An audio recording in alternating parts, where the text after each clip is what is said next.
चौथा पुत्र अभी हुआ नहीं था, गर्भ में ही था। हिरण्यकश्यप तपस्या करने के लिए चला गया। पत्नी से कहकर गया था कि वर्षों में लौटूंगा, क्योंकि तपस्या बहुत कठिन करूंगा। तपस्या से ब्रह्मा को प्रसन्न कर वरदान मांगूंगा। वह प्राप्त कर लौट कर आया तो पता चला पीछे से इंद्र उनके तीनों पुत्र को मारकर कयादु को ले जा रहा है। भगवान के प्रति बड़ा उद्देश्य है, लेकिन प्रहलाद के जीवन की क्या कहें। गोविंद से मिलने वाले की लगन जैसे लग जाए उसे संसार में कुछ भी अच्छा नहीं लगता।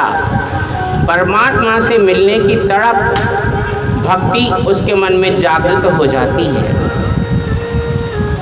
नौ दिग्निबत्तो व्यासेनुष्णी स्पृहा श्रुतेषु दृष्टम्पो गुणेनश्चासुहाकमा दान्तेन्द्रिया प्राणः शशिर्गी सदा प्रशांत कर्मो रहिता सुरो असुरः। प्रहलाद के मन में कभी द्वेग नहीं आता था, शांत बैठे रहते थे और मन स्थिर था।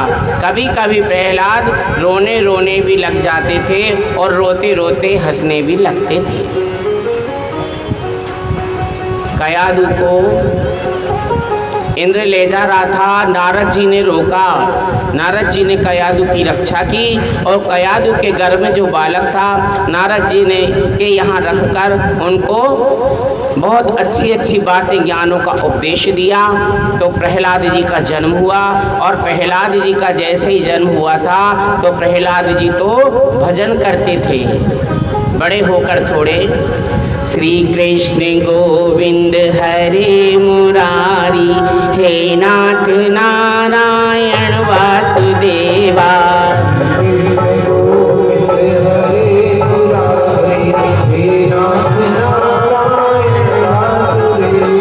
हे नाथ नारायण वासुदेवा, हे नाथ नारायण वासुदेवा।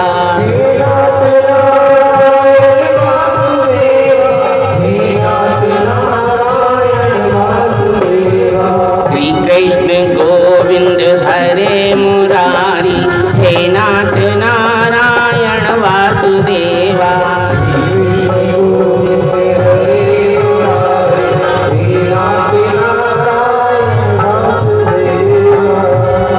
बोलिए वृंदावन बिहारी लाल की जय जय। बस संख्या तो ज़्यादा है, हाथ दो ही तीन उठे हैं। जय जय जय जय श्याम मिला दे। आइए कथा पर। तो प्रहलाद जी के जो पिता थे हिरण्यकश्यप, उनको बड़ा क्रोध आया। बोलिए तो भगवान का नाम ले रहा है, नारायण का नाम ले रहा है। अरे पुत्र क्या कर रहे हो तुम? ये यहाँ नारायण का नाम नहीं लेना है, हमारा नाम लेना है। प्रहलाद जी को शिक्षा उपदेश करने के लिए भेज दिया। प्रहलाद जी एक बार जिनका नाम कन्हैया से जुड़ जाए फिर टूटता नहीं है। ये तो कृष्ण चरित्र की प्रविष्टता है। ऐसा पकड़ता है भक्तों को कि एक बार इसकी शरण में जो आ जाएं भगवान उनको छोड़ता नहीं है। प्रहलाद जी ने बहुत सुंदर बात कही।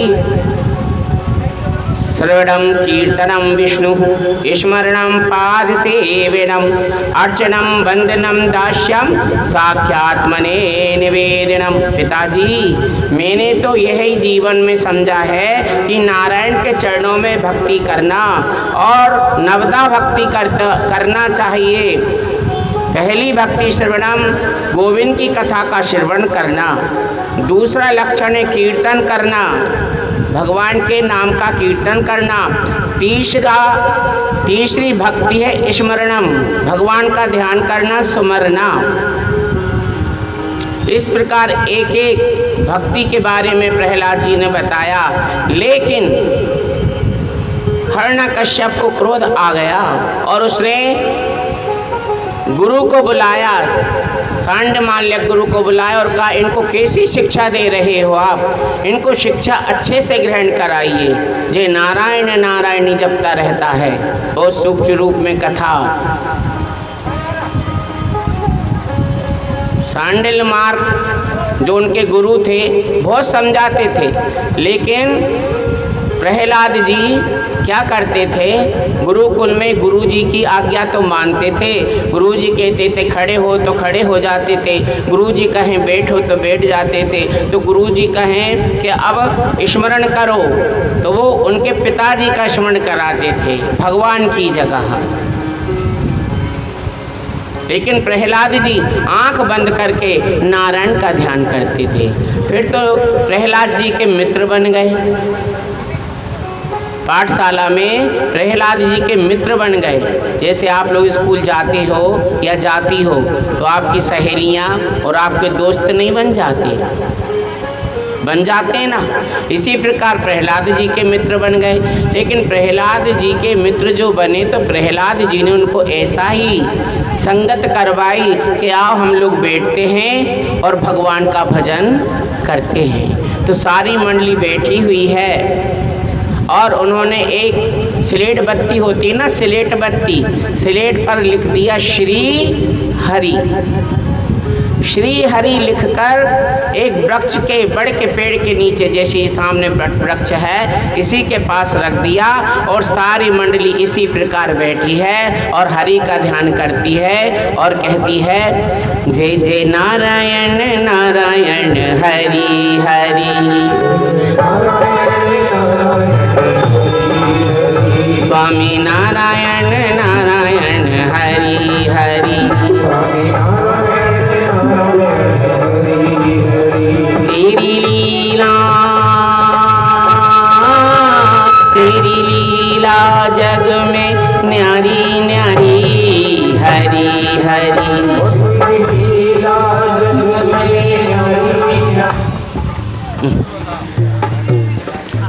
जय जय नारायण नारायण हरि हरि,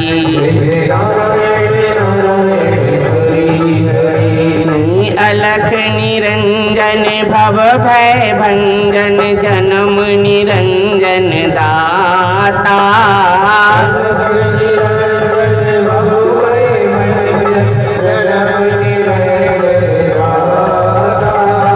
हमें शरण दो अपनी चरण में, करो निर्भय जग त्रासा।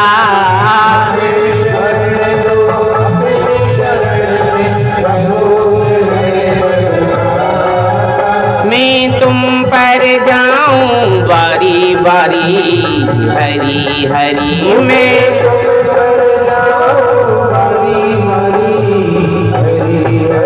जय जय नारायण नारायण हरि हरि, जय जय नारायण नारायण हरि हरि, स्वामी नारायण नारायण हरि। उनके गुरु आ जाते हैं, क्या लगा रखा है जय जय नारायण नारायण हरि हरि? अरे तुम्हारे पिता हमको मार मार कर सूली पर चढ़ा देंगे। प्रहलाद हमारी बात मानो, यदि हमारी रक्षा करना जानते हो तो, चाहते हो तो। गुरुजी हम तो अपना काम कर रहे हैं, भगवान का भजन कर रहे हैं। गुरुजी आप तो शिक्षा प्राप्त कराइए। कई समय ऐसे बीत गया। एक बार कयाधु और हिरण्यकश्यप ने प्रहलाद को फिर बुलवाया तो प्रहलाद जी आश्रम से घर आते हैं। घर आए तो हिरण्यकश्यप ने कहा, बेटा कैसा अध्ययन चल रहा है तुम्हारा? बोले हरि की कृपा से अच्छा चल रहा है। हरि की कृपा कि तुम्हारे गुरु की कृपा? हरि और गुरु दोनों की कृपा से अच्छा चल रहा है पिताजी। तो बोले क्या अध्ययन किया तुमने?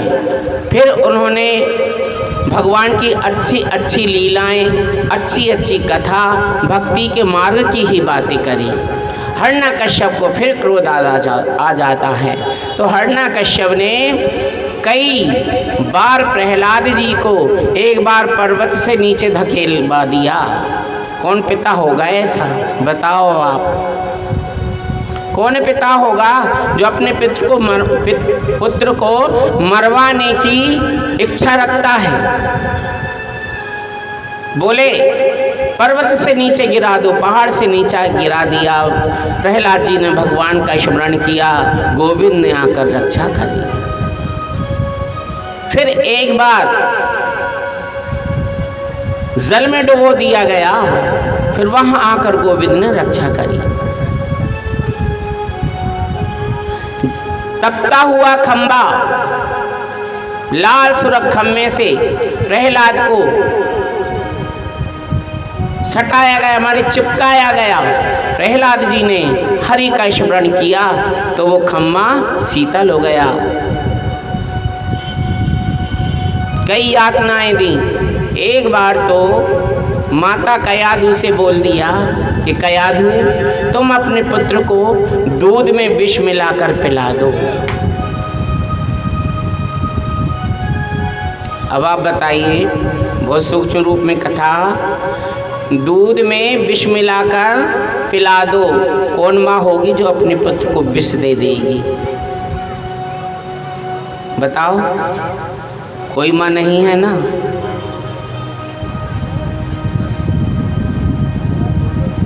स्तर में जो कालकूट विष लगा कर आई थी वो कौन थी? पूतना। उसका नाम देखिए, पूतना, माने उसको कोई पुत्र नहीं, कोई संतान नहीं, जब तो उसका नाम था पूतना। वो विष लगाकर आई थी और इधर इस माता से कहा कि तुम अपने पुत्र को दुग्ध में विष मिलाकर पान करा दो। कयाधु, पति की आज्ञा का पालन करना, क्या किया जाए? असमंजस में कयाधु। प्रहलाद जी आते हैं और प्रहलाद जी कहते हैं, माता क्या कारण है, आप आज इतनी उदास क्यों लग रही हो? कयाधु कहती है, पुत्र चेहरा देखा? पुत्र तुम बहुत भोले भाले हो, तुम्हारे पिता ने मुझे आज्ञा दी है कि आज मैं तुमको दूध में विष मिलाकर पिला दूं। तो पुत्र ने कहा कि माता आप चिंता मत करो, आप चिंता मत करो, आप तो पिता की आज्ञा मानो। क्यों कि पति की आज्ञा नारी के लिए सर्वोपरि है। जो पति कहें उस आज्ञा का पालन करना चाहिए। और आप तो फिर धन्य माँ, पति की आज्ञा का पालन कीजिए और मुझको विष पिला दीजिए। माँ को कहा कि माँ ये जीवन है ना, प्रभु का बनाया हुआ है, आप भी प्रभु की बनाई हुई हैं, मेरे पिता भी प्रभु के बनाए हुए हैं और मैं भी प्रभु का बनाया हुआ हूँ। हरि इच्छा, जो हरि की इच्छा होगी वही होगा। आप तो लाइए, मुझे विष पिला दीजिए। अब थोड़ा विचार करो, आपका पुत्र यदि कुछ दिनों के लिए बाहर ही चला जाता है, आप लोग कैसा अनुभव करती हो? कितनी बार फोन लगाकर बुला लेती हो, बात कर लेती हो? और एक कयाधु को देखो, विष लाया गया, दूध में मिलाया गया, कयादू गिलास लेकर खड़ी हुई है। कभी दूध की तरफ देखती है, कभी पुत्र की तरफ देखती है। आंखों में से आंसू आ रहे हैं कयादू के। माँ तो भैया, माँ जैसी दुनिया में कोई चीज़ ही नहीं है।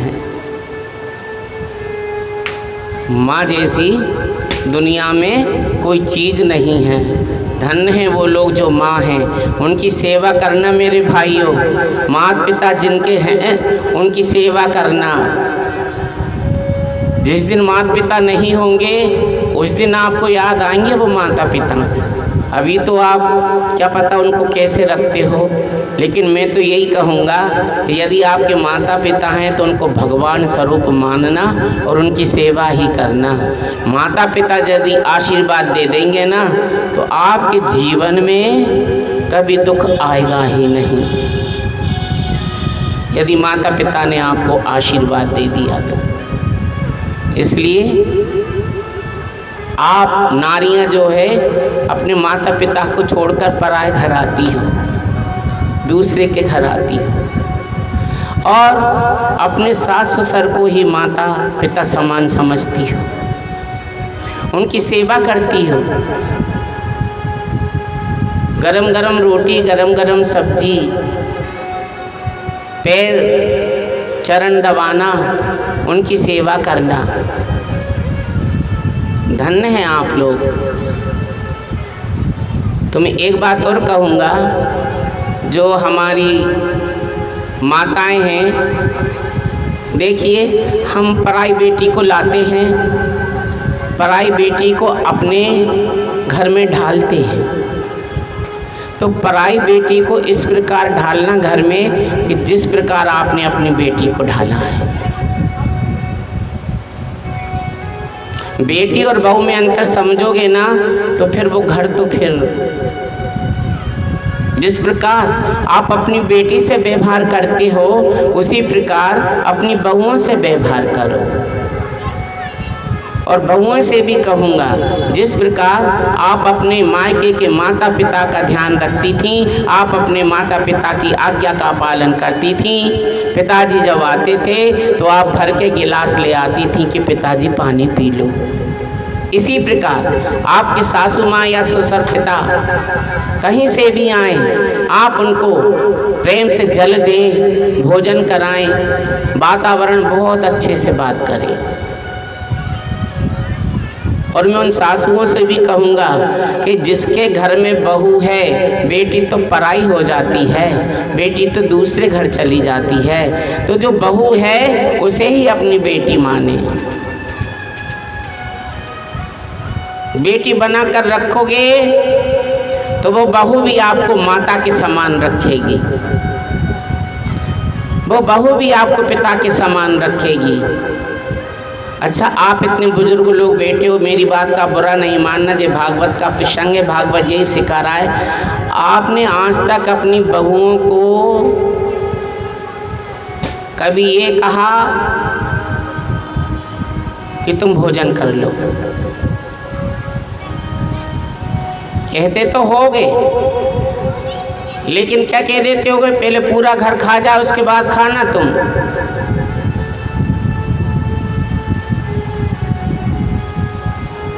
मानते हैं आप नारियां बहुत काम काज करके सबके बाद में ही भोजन करती हो, और कर्तव्य यही है बहुओं का कि बुजुर्गों को पहले भोजन कराए, बड़ों को पहले भोजन कराए, पति को भोजन कराए, घर का कार्य करे, उसी के बाद में स्वयं भोजन करे। अतिथि आ जाए, अतिथि को खिलाने के बाद भोजन करे।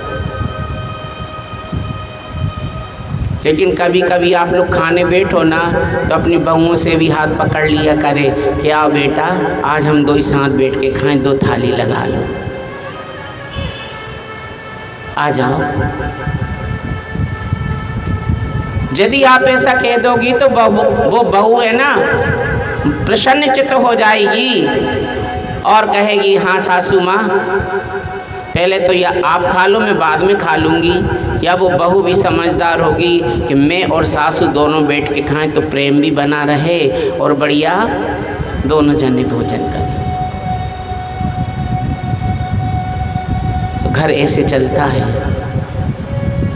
घर इस प्रकार चलता है।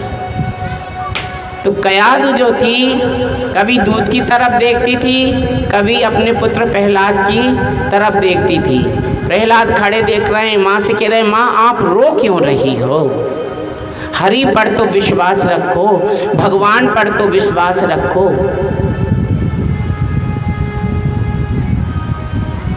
प्रहलाद जी हाथ पकड़ लेते माँ का और माँ से कहते, माता तुम मेरे बारे में इतना सोच रही हो?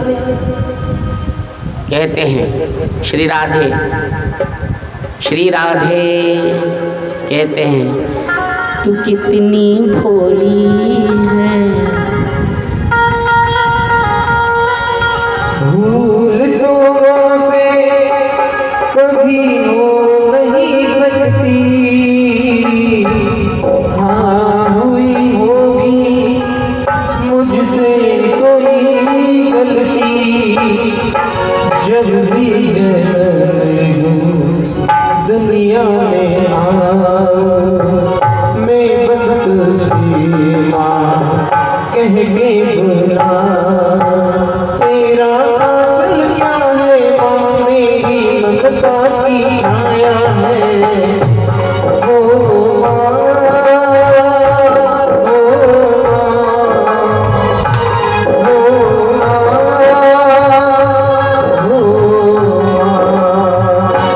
कितनी अच्छी है, कितनी भोली है, प्यारी प्यारी है। ओ माँ, ओ माँ, ओ माँ, ओ माँ, ये जो दुनिया है मन है कांटों का, तू फुलवारी है।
माँ की दुआ कभी खाली नहीं जाती, माँ की दुआ कभी खाली नहीं जाती, और ये बात तो भगवान से भी जानी नहीं जाती। इस कलयुग में एक माँ कहीं भी काम करके बर्तन मांझ कर अपने 4-4 बच्चों को पाल लेती है, लेकिन इस कलयुग में 4-4 बच्चों से आज भी एक माँ पाली नहीं जाती। इसलिए तू कहने लगी है माँ की अरबियाँ, तू कहने लगी है माँ की अरबियाँ, मेरे लिए तू जाती है सारी सारी दुनिया, मेरे लिए तू जाती है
ये मत कहना, हमें तो रोना आता है।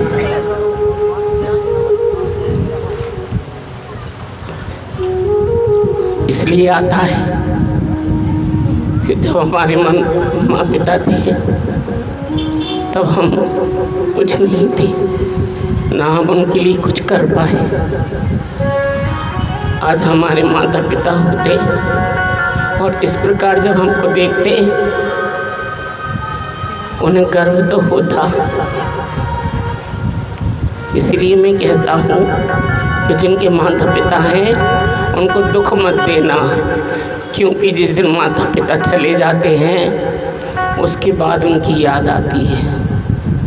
जो बूढ़ी माता बूढ़े पिता दरवाजे पर बैठे रहते हैं और अपने पुत्र की आशा लगाए रहते हैं कि अब वो आ रहा होगा। जब माता पिता चले जाते हैं तो बाहर कोई बैठा हुआ नहीं दिखता कि मेरा पुत्र आ रहा होगा। तो कहने का तात्पर्य मेरा यही है कि जिसके माता पिता हैं भाइयों, नवयुवक, अपने माता पिता को कभी दुख तो देना ही मत, नहीं देना चाहिए। और एक बात मैं खुल के कह दूं, कई लोग अपनी अपनी परिस्थितियां बताते हैं, लेकिन हमारी परिस्थिति हम क्या बताएं, बस दादाजी जानते हैं और हम जानते हैं बस। लेकिन हमारे पिताजी जिस दिन शांत हो रहे थे तो हमने उनसे यही कहा था, हम रायसेन में भीख मांग के खा लेंगे, सबके आगे हाथ फैला के मांग कर खा लेंगे, लेकिन घर वालों के आगे हाथ नहीं फैलाएंगे। तो उन्होंने 2 बार मुझको आशीर्वाद दिया था और मेरी माँ जिस दिन शांत थी, बोलिए वृंदावन बिहारी लाल की, और जिस दिन मेरी माता शांत हो रही थी, मुझे ये तो नहीं कहना चाहिए कि सेवा की, वो तो हमारा कर्म बनता है। जितनी सेवा कर लो, भगवान की सेवा से बढ़कर अपने माता पिता की सेवा है। बस उन्होंने मेरा माथा चूमा था और मेरे ही सामने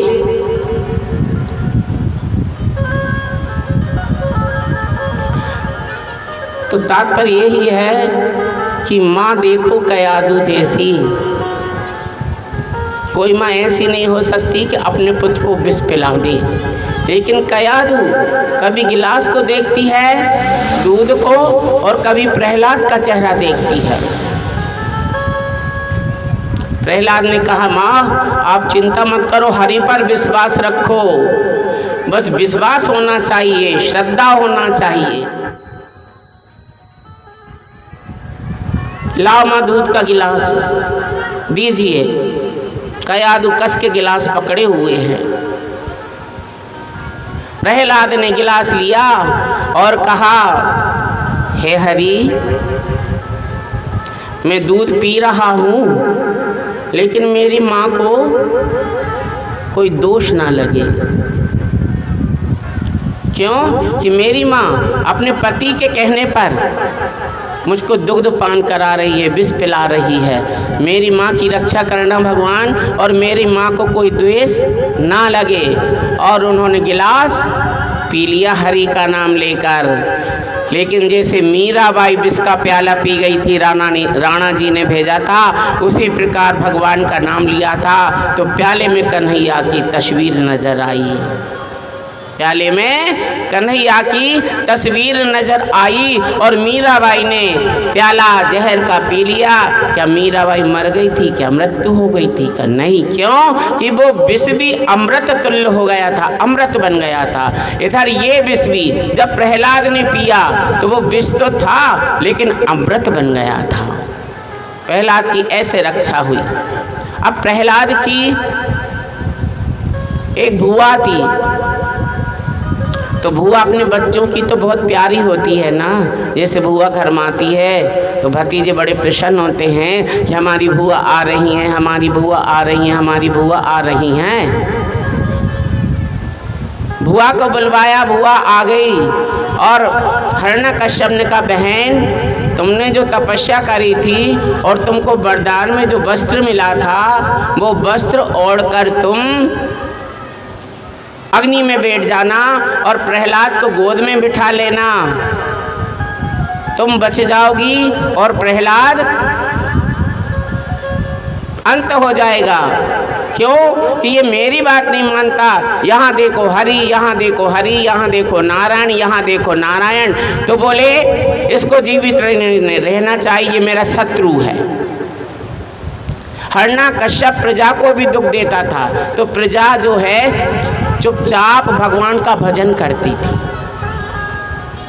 और हिरण्यकश्यप को पता चल जाए कि इस घर में भगवान का पूजन हो रहा है तो मंत्रियों को भेजकर वो घर बर्बाद कर देता था, नष्ट करवा देता था।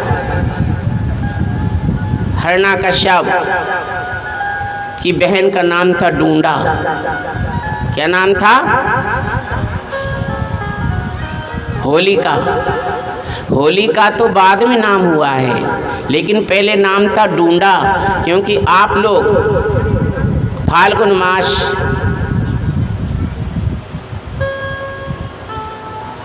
होली पूर्णिमा को जलती है ना, पूर्णिमा को जलती है ना फाल्गुन में।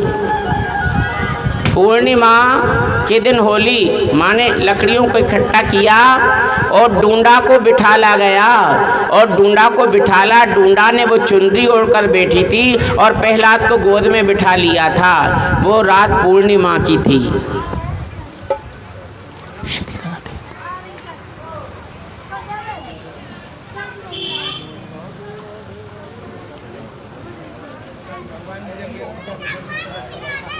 थोड़ी देर से बोलो, गोविंदे बोलो, हरि गोपाले बोलो। ताली बजाओ और आप लोग गाइए, गोविंदे बोलो, हरि गोपाले बोलो। गोविंदे बोलो बोलो, गोपाले बोलो। गोविंदे बोलो बोलो, गोपाले बोलो। राधा रमण हरि गोविंदे बोलो। डूंडा को बिठाला गया, पूर्णिमा की रात थी। अब आग लगा दी रही लकड़ियों में। जब आप देखते हो होली इकट्ठी करते हैं मनुष्य आज के युग में, तो लकड़ियाँ, डूंडे, कंडे, तो वो उत्सव मनाते हैं। तो जो उत्सव जब से प्रारंभ हुआ है, डूंडा को बिठाला गया और अग्नि प्रवेश कराया गया। अग्नि जैसे ही प्रवेश हुई और प्रहलाद तो बैठे थे डूंडा की गोदी में, और डूंडा से कहा, भुआ भगवान का नाम लो। तो भुआ कहे कि भगवान का नाम भैया मार देगा। ठीक है बुआ, तुम नहीं ले रही तो मैं तो ले रहा हूँ। बैठे हुए हैं प्रभु, ये तुम्हारा बनाए हुआ शरीर है, यदि तुम्हारे ही काम आता है तो बताओ कितनी अच्छी बात है। आज आप लोग यहाँ बैठे हो, ये शरीर बैठा है हमारा, बहुत लाभकारी और बड़े सौभाग्य की बात है कि हम लोग यहाँ कथा सुनने के लिए बैठे हैं। ये हमारा चमड़ा है ना, जल जाएगा, काम कछु ना आएगा। पशु के चमड़े तो फिर भी काम आ जाएंगे, पशु के चमड़े तो फिर भी काम आ जाएंगे, लेकिन मनुष्य का चमड़ा किसी काम नहीं आएगा। इसलिए भैया, ये जो जीवन भगवान ने दिया है, ये तन भगवान ने दिया है, ये काया भगवान ने दी है, तो अच्छा अच्छा खाओ, अच्छा अच्छा पियो, अच्छे से रहो और मौज मनाते रहो, जैसे प्रहलाद मौज मना रहे हैं, गा रहे हैं, नारायण नारायण श्रीमन नारायण नारायण नारायण। बोले आप लोग, ओम नारायण नारायण श्रीमन नारायण नारायण।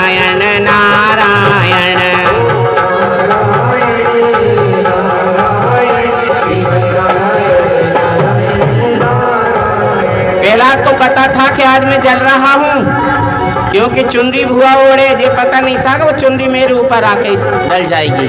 तो वो तो भगवान को याद कर रहे हैं। माता नारायण पिता नारायण, माता नारायण पिता नारायण, गुरुवर नारायण नारायण नारायण, ओम नारायण नारायण श्रीमन नारायण नारायण नारायण।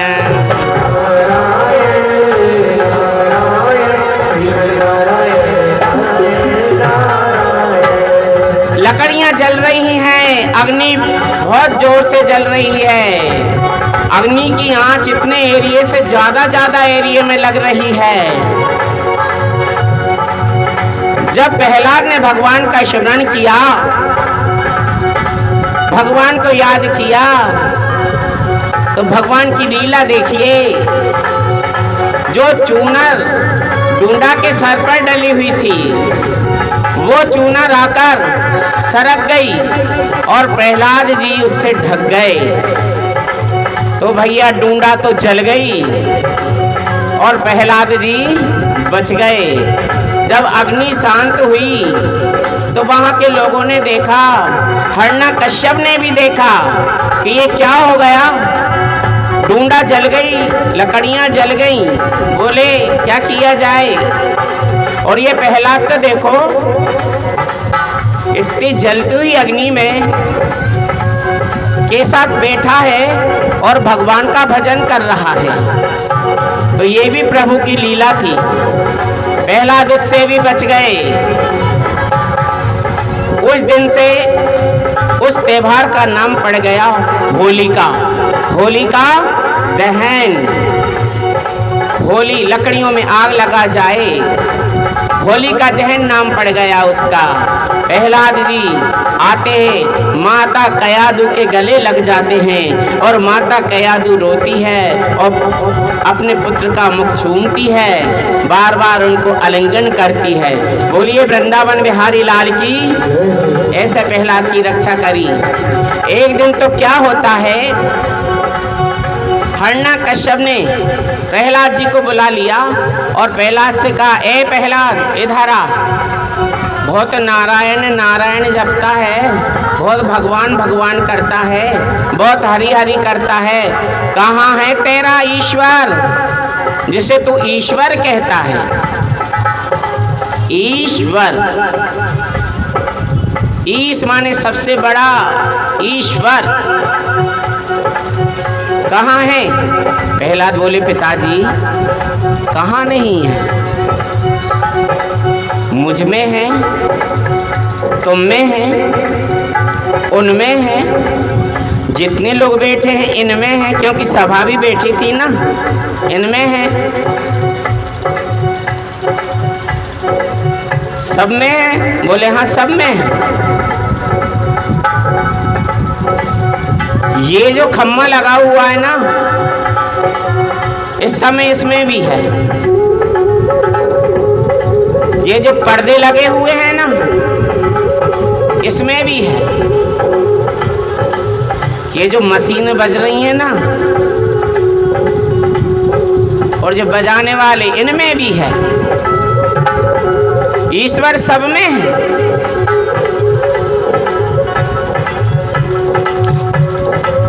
सब में ईश्वर का वास है। बोले अच्छा, बोले हाँ। तो बोले इस खम्मे में भी है क्या। बोले हाँ हाँ इस खम्मे में भी है। बोले अच्छा, अगर नहीं मिला तो मैं तेरी गर्दन लग कर दूंगा तलवार से। बोले हाँ पिताजी।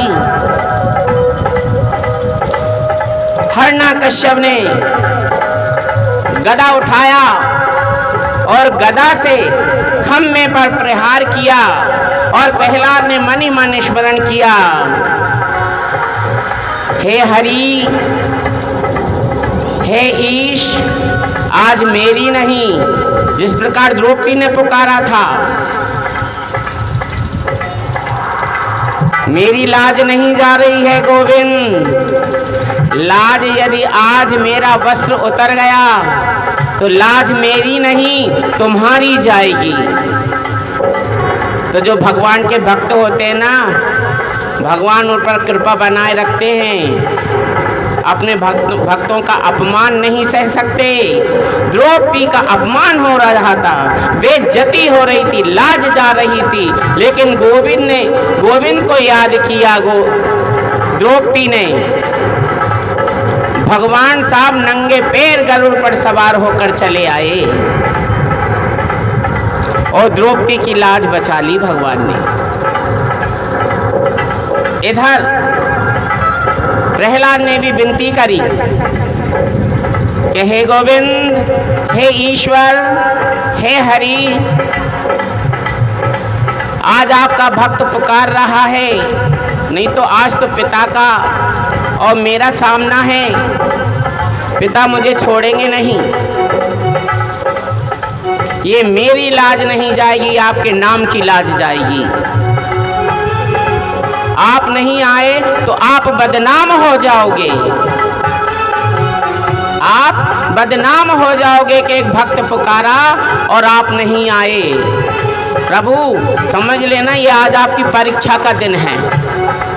प्रहलाद ने सच्चे हृदय से याद किया और हिरण्यकश्यप ने खम्मे पर वार किया, और जिस पर खम्मे पर वार किया, खम्मा बीच में से 2 टुकड़े हो गया। 2 टुकड़े हो गए खम्मे के। अब खम्मे में क्या दिखाई दिए?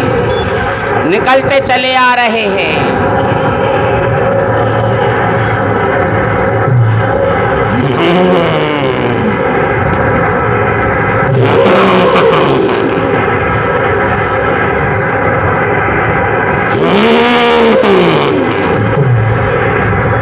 दहाड़े मारते हुए चले आ रहे हैं। जैसे ही पूरे प्रकट हो गए भगवान, बोलिए नरसिंह भगवान की।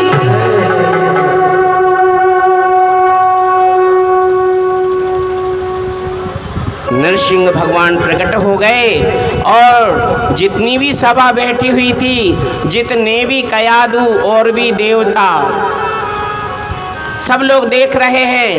नरसिंह भगवान आए, प्रहलाद भी डर गए देखकर। कैसे डर गए कि ये भगवान आपने कैसा रूप धारण कर लिया, कैसे आए हो आप? और दहाड़े मारते आए और हिरण्यकश्यप को उठाया और हिरण्यकश्यप को उठाकर द्वार पर ले गए। महल के द्वार पर ले जाकर बैठ गए दहली पर, और हिरण्यकश्यप से कहते हैं, हिरण्यकश्यप, बहुत दुख दिया है तुमने मेरे भक्तों को, प्रजा को दुख दिया तुमने, अपने पुत्र को दुख दिया तुमने, और आज तो मुझे भक्तों के खातिर आना ही पड़ा। भगवान अपने भक्तों के खातिर जरूर आते हैं। आ गया मैं, बोलो क्या करूं? याद करो प्रहलाद, तुम्हारे पिता ने तपस्या करी थी।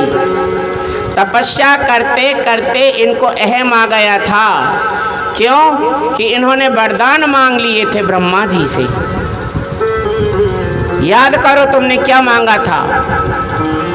तब हिरण्यकश्यप कहता, मैंने पहला वरदान मांगा था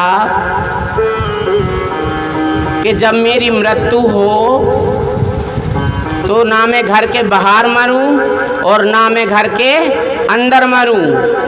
तो देखो हिरण्यकश्यप, ना मैं तुम्हारे घर के अंदर हूँ ना तुम्हारे घर के बाहर हूँ, बीच दहली पर हूँ। दूसरा मांगा था कि ना मैं दिन में मरूं और ना मैं रात में मरूं। तो देख लो हिरण्यकश्यप, ना दिन है और ना रात है, ये बेला क्या है, संध्या की है।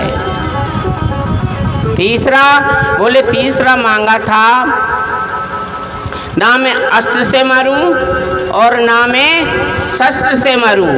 तो देख लो हिरण्यकश्यप, मेरे पास कोई अस्त्र नहीं है और ना कोई शस्त्र है, निहत्था हूँ, खाली हाथ हूँ। और क्या मांगा था, बोले और मैंने ये मांगा था कि मैं 12 महीनों में कोई से भी महीने में ना मरूं। तो देख लो हिरण्यकश्यप, 12 महीनों में से ये कोई सा महीना नहीं है, ये महीना है लौण का, अधिक मास का। इसलिए तो हम लोग पुरुषोत्तम महीना कहते हैं, पुरुषोत्तम महीना कहते हैं। कार्तिक जैसा नियम है उसका भी, इसीलिए तो हम लोग स्नान ध्यान कर कर कार्तिक जैसे ही पुरुषोत्तम मास का सेवन करते हैं। तो ये है अधिक मास का महीना। और कुछ इच्छा, बस प्रभु यही तो मांगा था, इतने वरदान मांगे थे बस। तो अब हिरण्यकश्यप आज तुम्हारा उद्धार हो गया, क्योंकि जो भगवान के हाथों मरते हैं उनका उद्धार ही तो होता है, उनका उद्धार ही होता है। फिर तो भगवान ने नरसिंह रूप धारण तो किए आए थे। और जेबी का मांगा था एक वरदान कि ना मैं पशु से मरूं और ना कोई मानव से मरूं। तो देख लो, ना मैं पशु हूँ और ना मैं मानव हूँ। क्यों? कि मैं आधा पशु हूँ और आधा मानव हूँ। क्या था, अपने नाखूनों को लिया, नाखूनों को लेकर पेट पर गड़ा, उनको अपने दोनों जांघों पर लिटा लिया,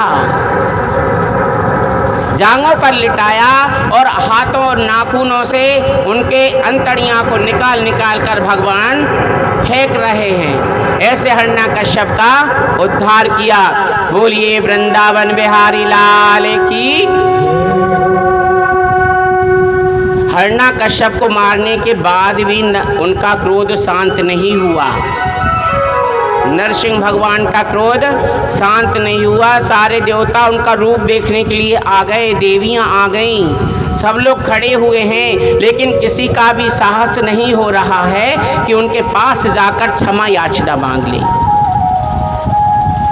ना तो लक्ष्मी जी का, बताओ, जिनकी पत्नी लक्ष्मी है उनका भी प्रयास नहीं हो रहा लक्ष्मी माता का। लक्ष्मी मैया ने प्रहलाद से कहा, पुत्र प्रहलाद, हम में से कोई इनको शांत नहीं कर पाएगा, तुम भक्त हो, तुम ही उनको शांत कर पाओगे। प्रहलाद ने कहा, मैं माता? बोले हाँ।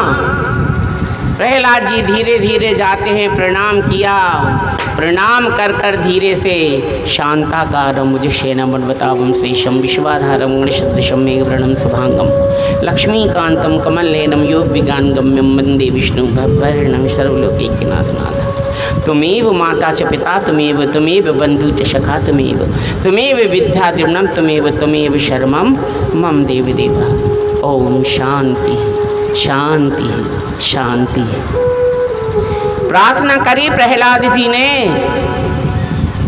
नरसिंह भगवान का क्रोध शांत होता है और प्रहलाद को अपनी गोद में बिठाते हैं। प्रहलाद को गोद में बिठाकर, जो अपनी सिंह की जबान कितनी लंबी होती है, शेर की जबान कितनी लंबी निकलती है, उसी जबान से प्रहलाद जी का मुख नारायण चाट रहे हैं। मतलब चाटना मतलब प्यार करना, अपने भक्त को भगवान प्यार कर रहे हैं। तो भक्त बनो तो ऐसे ही बनना। बोलिए वृंदावन बिहारी लाल की। उसके बाद कथा आती है गज और ग्राहा की। देखो भाई, आज की कथा बहुत बड़ी बड़ी हैं और आज विलम्ब वैसे भी हो गया है लाइट के कारण, लेकिन कोशिश करूँगा आपको सुनाने की। गज और ग्राहा की कथा आती है।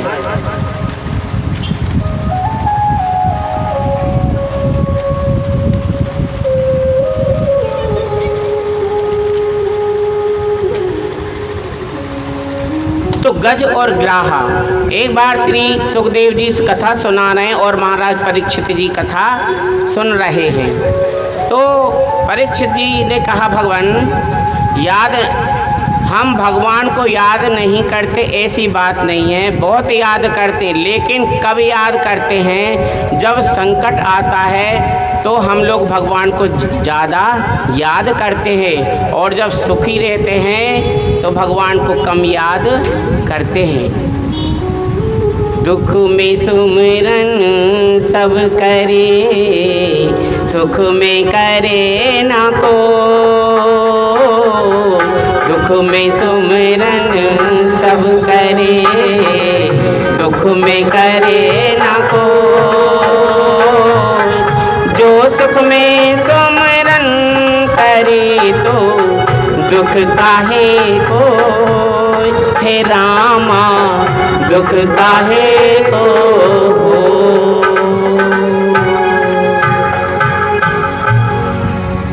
तो अब आइए जरा सुनिए, ये वाली कथा भी है ना, हम मनुष्यों के ऊपर ही लागू होती है। मैं रोज कहता हूँ कि भागवत का सारा प्रसंग हम लोगों कर ही ऊपर लागू है। तो अब ये जो गज और ग्राहा की कथा है, ये भी हम लोगों के ऊपर ही लागू है।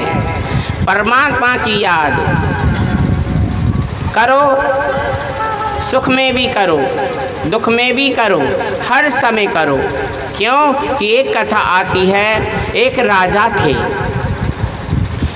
एक पर्वत था, उस पर्वत का नाम था त्रिकूट पर्वत। त्रिकूट पर्वत, तो त्रिकूट पर्वत एक तो वो है, यहाँ हमारी वैष्णव रानी विराजमान हैं। बोलिए वैष्णव माता की। ऐसा ही एक पर्वत था, वहाँ के राजा थे गजेंद्र। त्रिकूट पर्वत के राजा थे गजेंद्र। उस पर्वत में सभी वास करते थे, बड़े हिंसक प्राणी, बड़े बड़े जीव जंतु, बड़े सुंदर सुंदर प्राणी भी वास करते थे। त्रिकूट पर्वत की मंगलमयी कंदरा में एक हाथी रहता था जिसका नाम था गजेंद्र। गजेंद्र गजराज गजेंद्र नाम से उनको विभूषित किया। गजेंद्र का अर्थ होता है हाथियों का राजा, और शक्तिशाली था। उसके 50 पत्नियां थीं और 150 पुत्र थे। 50 पत्नियां और 150 पुत्र। पहले ही समझा दूँ आपको,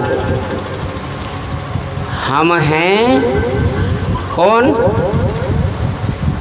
गज माने हाथी। हम हैं हाथी, और हमारे अंदर जो हड्डियाँ, मांसपेशियाँ, तंतु बारीक बारीक ये सब मिलाकर क्या हैं? हमारी पत्नियाँ और हमारे 150 पुत्र।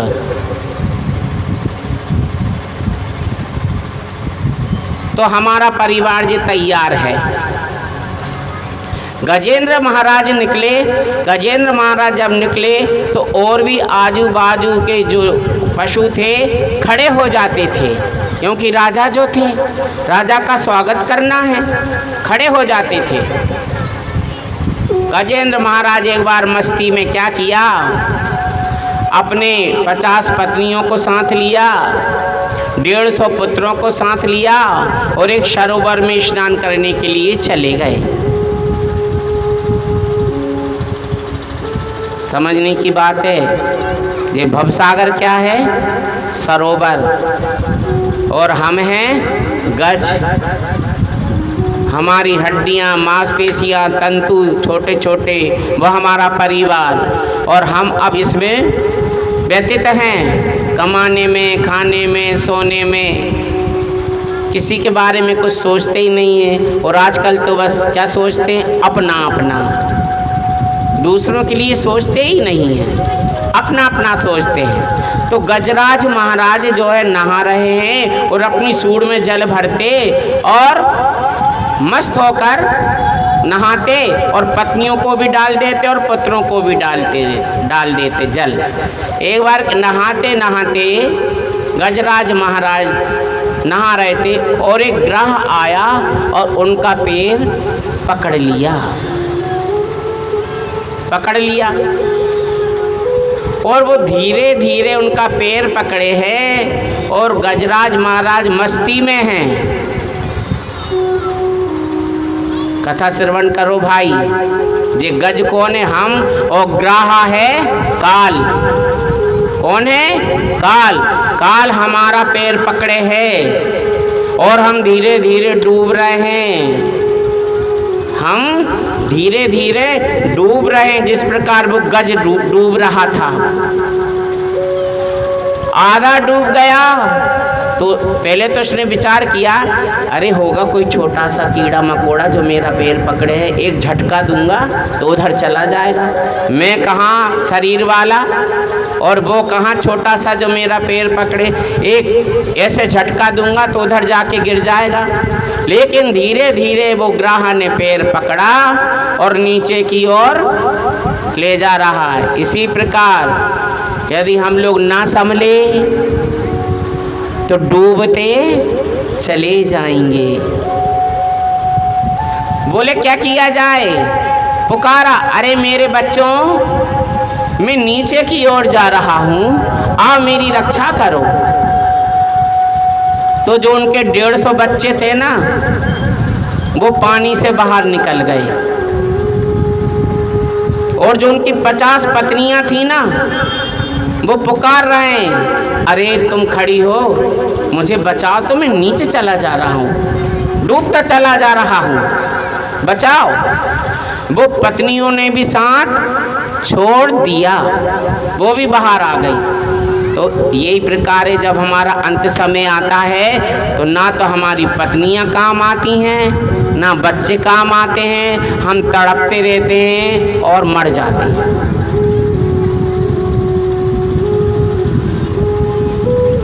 काम कौन आता है? तो हाथी ने देखा कि मेरा परिवार मुझे छोड़कर चला गया।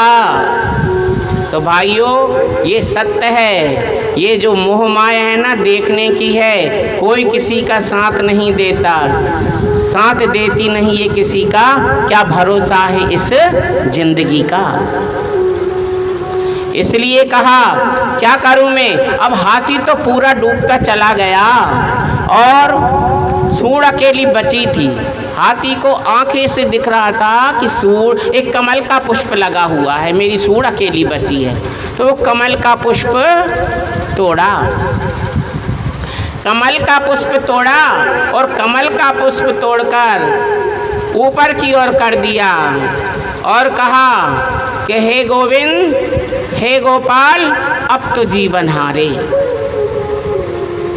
पर आज के व्यक्तियों से कहो कि भैया तुम जा रहे हो, अरे खटिया पे पड़े हो तो कम से कम भगवान का ही नाम ले लो। लेकिन वो कहते हैं कि अरे भैया कहाँ भगवान का नाम, क्या करें हम, लिया ही नहीं जाता।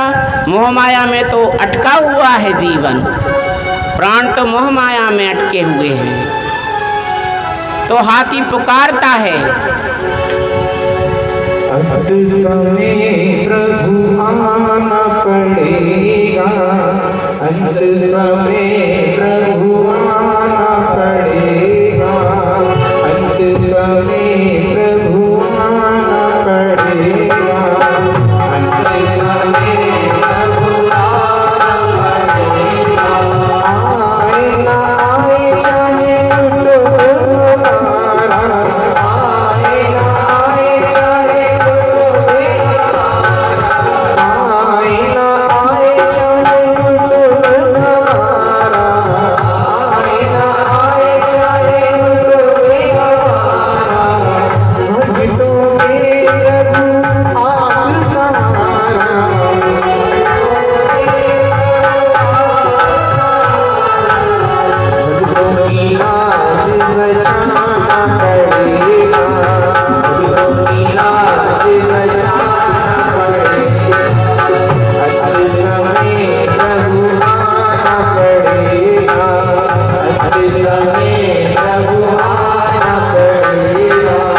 और जीव कहता है आप भी यही विचार करो क्या अब हमारा अंत समय है, हम लोग जा रहे हैं, जाएंगे एक दिन, अभी तो कथा में बैठे हैं, लेकिन जाएंगे। जिस प्रकार वो गज पुकार रहा है, क्या कहता है प्रभु, अब मैं बचूंगा नहीं, कम से कम अंतिम समय में मैं आपका नाम ले लूं, तो हो सकता है आप आ जाओ और आ जाना प्रभु। तो कहता है, मेरे दीन बंधु भगवान रे, गरुड़ पर चढ़ कर आ जाना।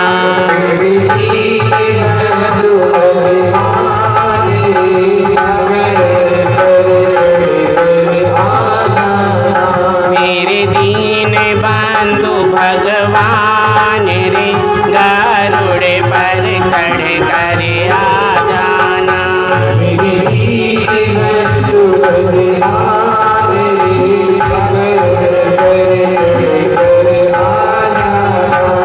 गरुड़ पर चढ़ कर आ जाना, मैं गरीब की सुन कर आ जाना।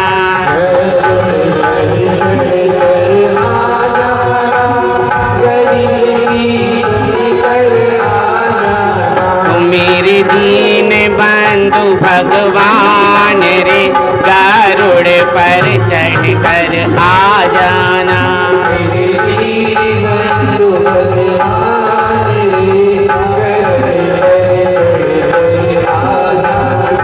प्रभु मेरी रक्षा करो, मुझे बचाओ। कहता है, मेरी श्वास चले ना पावा, मेरी जीव्या चले ना कान्हा।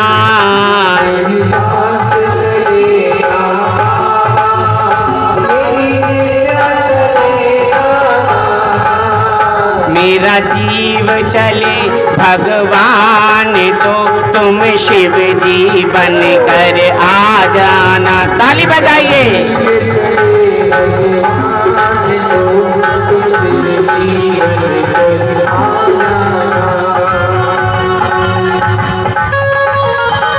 ताली बजाते हुए प्रभु को याद करो, भाव होना चाहिए हमारा। बैठकर हमें देखने से, तुम्हें देखने से नहीं, भाव लाओ कि प्रभु जब हम आपको पुकारे तो देर मत कर देना। और क्या है प्रभु, ना तो मेरी श्वास चलती है, ना कान सुन पाते हैं, ना मेरे पैर चल पाते हैं, तो क्या होता है, गुजरूं जब मैं गुलजारी, ये दुनिया रहे न सारी।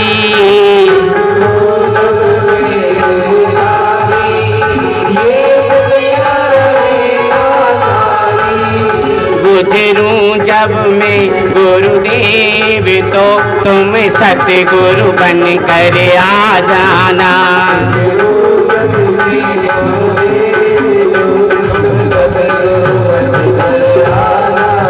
मेरे दीन बंधु भगवान रे, गरुड़ पर चढ़ कर आ जाना।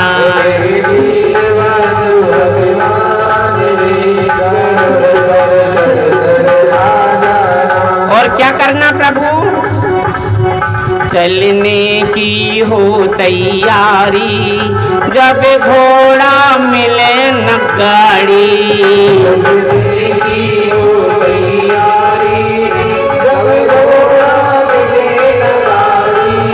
काय पे जाता है जीव, बोलो, अरे चार कंधे पे जाता है ना, चार कंधे लगा देते हैं चार लोग और चल देते हैं। तो प्रभु इसीलिए कहा है, जब चलने की तैयारी, तब घोड़ा मिले न गाड़ी।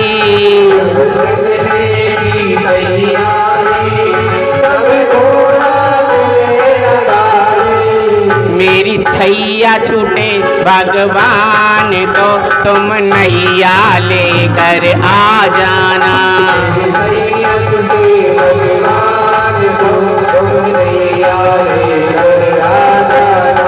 जैसे तैसे प्रभु ये शरीर छूटा है, क्या होता है प्रभु, रक्षा आप ही करना हमारी। यदि अच्छा कर्म करा होगा तो अच्छा ही मुक्ति मिलेगी, प्राण भी अच्छे से निकल जाएंगे। और यदि अच्छा कर्म नहीं किया होगा तो प्राण बड़ी मुश्किल से निकलेंगे। क्या होगा? यमदूत बनाई बंदी और काया हो गई गंदी।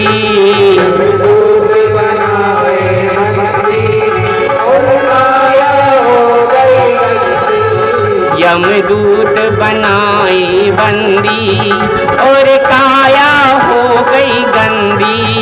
यमदूत बनाए बंदी और काया हो गई गंदी। हम लोग कहते हैं मरघट, मरने के बाद हमको कहाँ ले जाते हैं लोग? तो भैया मरघट वो नहीं है, मरघट तो घर है। जीव घर में ही तो मरता है कि वहां जाके मरता है? बोलो, कहाँ मरता है? या तो अस्पताल में मर जाए, या सड़कों पे मर जाए, या पानी में मर जाए, या आगी में जल के मर जाए, या घर में मर जाए। तो मरघट तो घर है, वो क्या है? यमदूत बनाए बंदी और काया हो गई गंदी। यमदूत बनाए बंदी और काया हो गई गंदी। जब जाऊं मैं शमशान तो तुम नंदी लेकर आ जाना।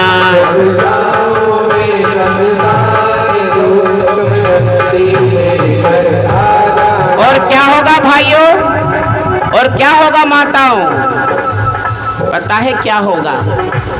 यही होगा, जितने हमारे परिवार वाले हैं, नाते रिश्तेदार वाले आएंगे, शमशान तक ले जाएंगे।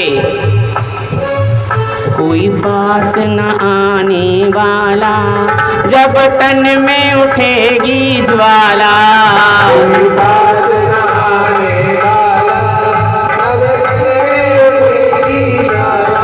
पुत्र जाता है, दाह संस्कार करता है, साथ परिक्रमा देगा और आगी लगा देगा। आगी लगाकर वो भी दूर खड़ा हो जाएगा। जितने भी नाते रिश्तेदार वाले आए वो सब दूर खड़े होके देखते रहेंगे। इसीलिए कहा है कोई पास न आने वाला जब तन में उठेगी ज्वाला।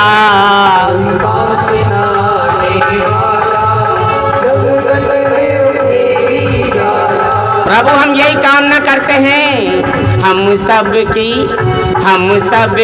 सुन के पुकार रे, तुम सागर बनकर आ जाना।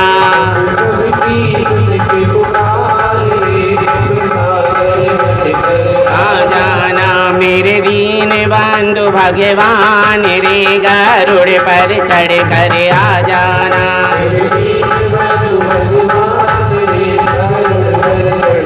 आ जाना गरुड़ पर चढ़ कर आ जाना। गरुड़ पर चढ़ कर आ जाना। आ जाना। बोलिए शंकर भगवान की। शमशान वासी हैं भोलेनाथ, भोलेनाथ का वहाँ पर वास होता है। आज शमशान की बात निकली है तो थोड़ी सी बता दूं। यहाँ तक मेरी आवाज़ जा रही हो या आप लोग सुन रहे हैं तो ध्यान रखना इस बात का। आज का मनुष्य क्या करता है कि शमशान घाट में जाते हैं, जितनी देर तक वह रुकना होता है इधर उधर फालतू की बातें करते हैं, फालतू की बातें करते हैं, यहाँ तक कि हंसी मजाक तक कर देते हैं।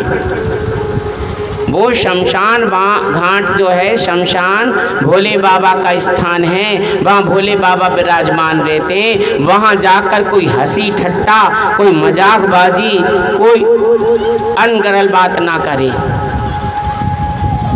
वहाँ जाकर तो तुमको वो करना चाहिए कि रास्ते में कुछ लोग बोलते जाते राम नाम सत्य, सत्य बोलो गत्य, लेकिन कुछ लोग नहीं बोल पाते।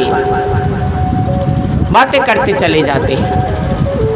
शमशान घाट में जब पहुंच जाओ, वहां पर दाह संस्कार हो रहा हो, तो शांत चित्त बैठो और शांत चित्त बैठकर यही कामना करो कि प्रभु हमको भी यहीं आना है, कि प्रभु हमको भी यहीं आना है।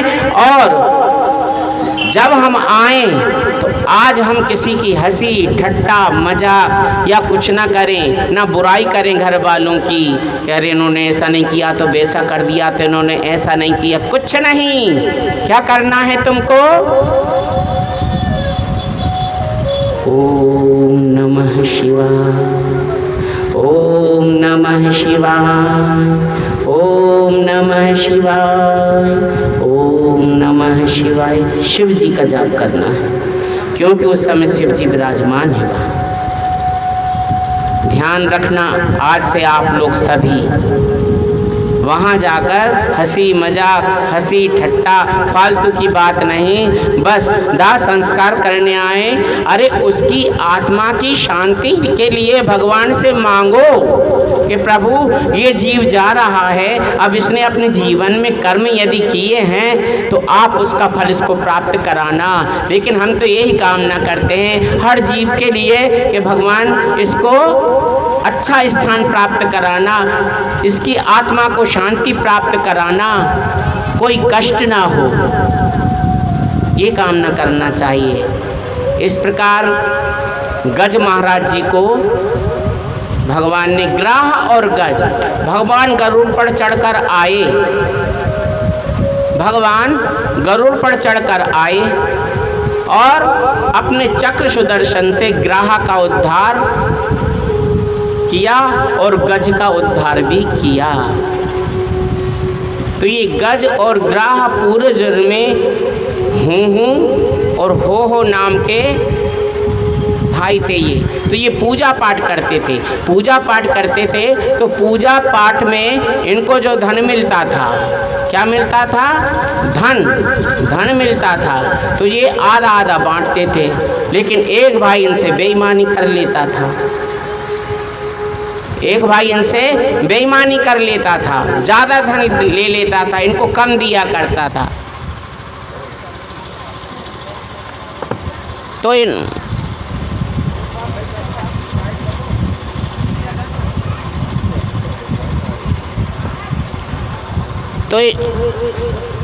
इनको दोनों में लड़ाई होने लगी। जब लड़ाई होने लगी तो तूने कहा तू ग्राह बन जा, उसने कह दिया तू गज बन जा। दोनों मद में आ गए। तो ये दूसरे जन्म में गज और ग्राह बने। लेकिन ये भगवान का कर्म करते थे। क्या करते थे बताओ? मैंने अभी बता दिया आपको। ये लोग क्या करते थे? अरे अभी तो बताया मैंने। अरे पूजा पाठ करते थे, भगवान का भजन करते थे, लेकिन भजन तो करते थे। एक बार इनके मन में लोभ आ गया। कौन बैठ गया? हरणाक्ष। इनके अंदर हरणाक्ष बैठ गया, मन लोभ आ गया एक भाई के अंदर, तो उसने धन ज़्यादा ले लिया। इसलिए आपस में इन दोनों ने एक दूसरे को श्राप दिया। आगे की कथा आती है समुद्र मंथन की। समुद्र मंथन की कथा आती है। और एक बार सुनो, इंद्र महाराज जो है ना, इंद्र महाराज, उनको भी राजसीहीन होना पड़ा था। कब होना पड़ा था? दुर्वासा महाराज ने इनको एक माला दी थी। तो आप लोग जी समझ लो, इस बात से ये शिक्षा प्राप्त होती है कि आप यहाँ से फूल ले जाते हो या माला ले जाते हो या कोई भी चीज़ ले जाते हो तो उसका अपमान नहीं होना चाहिए। क्या नहीं होना चाहिए? अपमान नहीं होना चाहिए। पुष्प का, कोई भी चीज का। माला इंद्र को दे दी। इंद्र ने अपने मद में आकर किसके गले में डाल दी? गजराज महाराज जी के गले में डाल दी। गजराज महाराज जी के गले में डाल दी। तो गज थे, उन्होंने सूंड में ली और माला को तोड़ ताड़ कर फेंक दिया। फूल बिखर गए। दुर्वासा ऋषि जी को क्रोध आ गया तो उन्होंने श्राप दे दिया कि तुम राज्यहीन हो जाओगे। इंद्र से बोल दिया राज्यहीन हो जाओगे।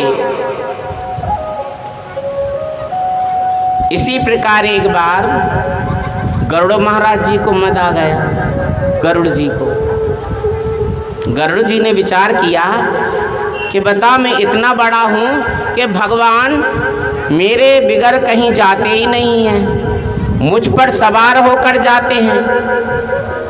जब तक मैं नहीं आऊँगा तो भगवान जाएंगे ही नहीं।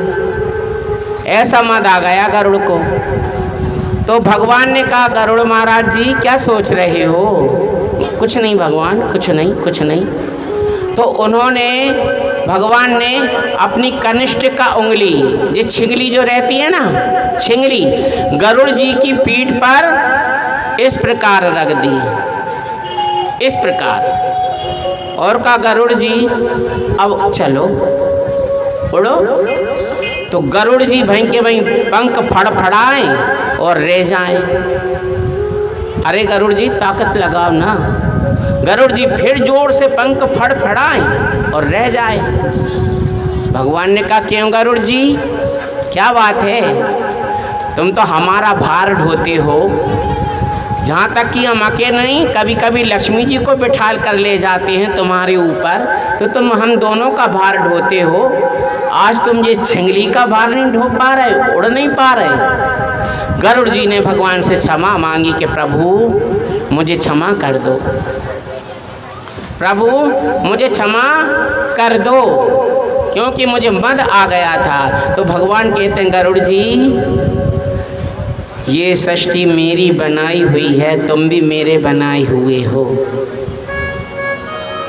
ये तो मेरी लीला है कि हम तुम्हारे ऊपर सवार हो रहे हैं और तुम हमको ढोकर ले जा रहे हो।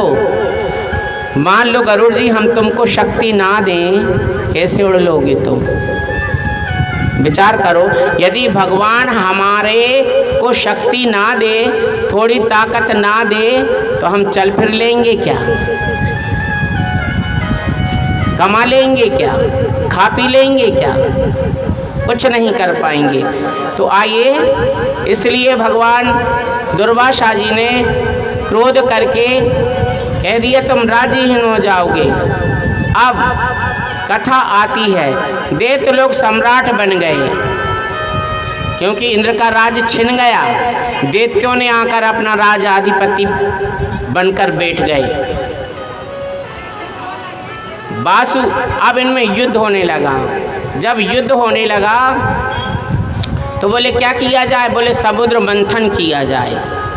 समुद्र मंथन करा। बोले कैसे होगा समुद्र मंथन? वासुकी नाग को रस्सी बनाया, मंदराचल पर्वत को बनाया अरई जिसे मथते हैं वो बनाया। समुद्र का मंथन आरंभ हुआ, लेकिन उसमें से अमृत निकलना तो दूर जहर निकल पड़ा। पहले जब मथा तो सबसे पहले क्या निकला? जहर निकला। जब जहर निकला तो अब सारे देवता भी और असुर भी विचार करें कि इसको पिए कौन, पिए कौन? तो नारायण ने कहा भोले बाबा आप ही रक्षा कर सकते हो। तो भोले बाबा गए, अरे डम डम डमरू बजाए मेरा भोला भंडारी, भोला भंडारी मेरा भोला भंडारी। अरे डम डम डम डम डम डम डमरू बजाए मेरा भोला भंडारी।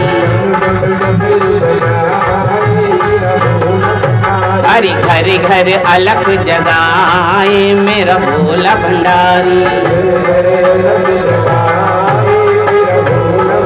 बोलिए शंकर भगवान की।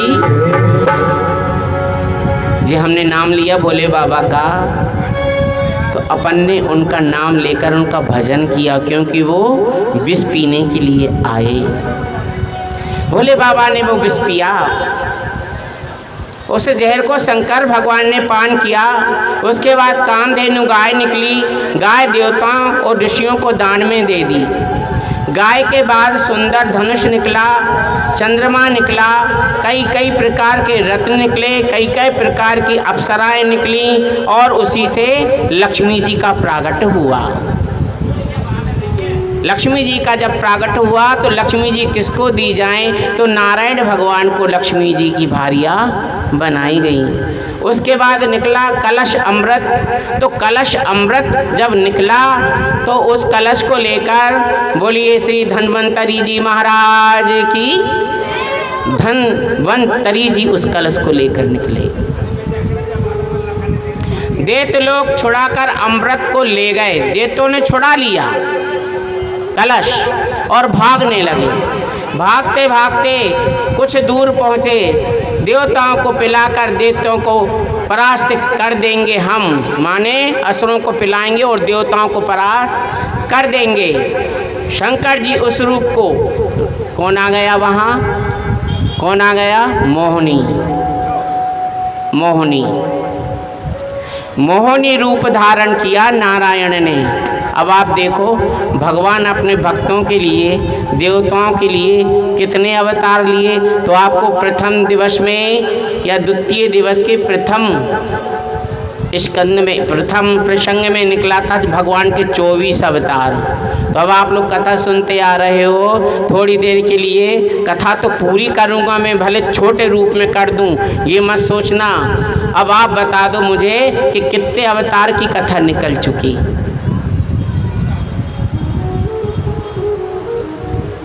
जल्दी बता दो। सबसे पहले क्या, सनत सनंदन सनत कुमार। दूसरे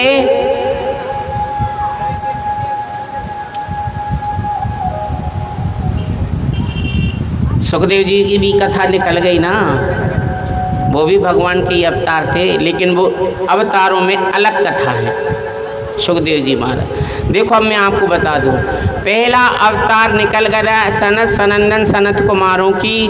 दूसरे में निकली थी हरणाक्ष की। तीसरा अवतार निकला था हिरण्यकश्यप का, जो अभी आपको सुना दिया गया है। और ये जो समुद्र मंथन हो रहा है, 13 अवतारों की कथा निकल चुकी है, 13 अवतार। अब ये जो अवतार जिस कथा है, ये है कच्छप अवतार। कच्छप अवतार, कछवा का अवतार। क्योंकि भगवान ने जब समुद्र मंथन कर रहे थे तो मंदराचल पर्वत कितना भारी है, उसका वजन कौन सह पाएगा। यदि इसको समुद्र में डाल दिया गया और इसको मथा गया तो समुद्र तो और नीचे की ओर चली जाएगी। इस समुद्र के नीचे भी बहुत हैं, पाताल, ये तो पृथ्वी है, पाताल, तलातल, रसातल और नाना प्रकार के नाम हैं उनके। सारे पातालों के नीचे चली जाएगी, पृथ्वी बचेगी ही नहीं। इसलिए भगवान कच्छप का अवतार लिया और समुद्र की तलहटी में जाकर बैठ गए। जब भगवान बैठे तो उनके ऊपर ही तो मंदराचल पर्वत रखा गया, उनकी पीठ पर। तो आपने देखा होगा कि कछवा जो होता है, कच्छप कछवा, उसकी ऊपर की जो पीठ रहती कितनी कठोर रहती है। पत्थर भी मार दो तो कुछ ना होए उसका। चारों पैर अंदर कर ले गए अपना और मुंह भी अंदर कर देगा, गोल गोल ही दिखेगा। ऐसे कच्छप अवतार का रूप धारण किया। अब भगवान मोहिनी रूप धारण किया, मोहिनी रूप। तो जब मोहिनी रूप धारण किया तो सब लोग देखते ही रह गए कि बताओ कितना प्यारा रूप है ये। मोहिनी कौन है, कहाँ से आई है कौन ये, कोई समझ ही नहीं पा रहा। मोहिनी रूप में भगवान आए नारायण और भैया शंकर जी तो उनके रूप को देखकर उन पे मोहित ही हो गए। मोहिनी के ऊपर पार्वती जी ये भूल गए, मोहिनी के ऊपर आकर्षित हो गए। ये भी वर्णन आया है। तात्पर्य यह है कि मोहिनी रूप धारण किया और मोहिनी रूप धारण कर कर उन्होंने असुरों को रोका जो अमृत कलश लेकर जा रहे थे। बोले रुको रुको रुको। तो असुर भी मोहिनी रूप धारण कर कर अशक्त रह गए। अरे बोले कितनी सुंदर नारी है, हम इनके हाथ से यदि और अमृत ग्रहण करेंगे तो और आनंद आएगा। वो अमृत कलश उनको दे दिया मोहिनी को, और मोहिनी ने कहा एक काम करो, कतार बनाकर बैठ जाओ। कतार बनाकर बैठ गए, इधर देव और इधर असुर। अब मोहिनी जी ने जल पिलाना, अमृत पिलाना प्रारंभ किया। तो बोले देखो भैया, तुमको भी मिलेगा और तुमको भी मिलेगा। पहले में है ना इस तरफ से ऐसी आऊँगी पिलाती पिलाती। बोले ठीक है। इस तरफ से पिलाना शुरू किया देवताओं की ओर से। तो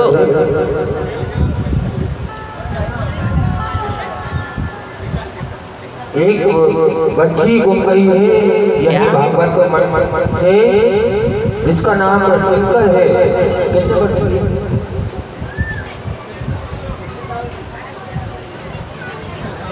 करीबन 6 साल की बच्ची है। जिस किसी सज्जन को या माता बहनों को मिले या इस बाजार में या मार्केट में मिले तो भागवत कथा स्थल पर ले आए। उनकी माता जी यहाँ भागवत में ही है।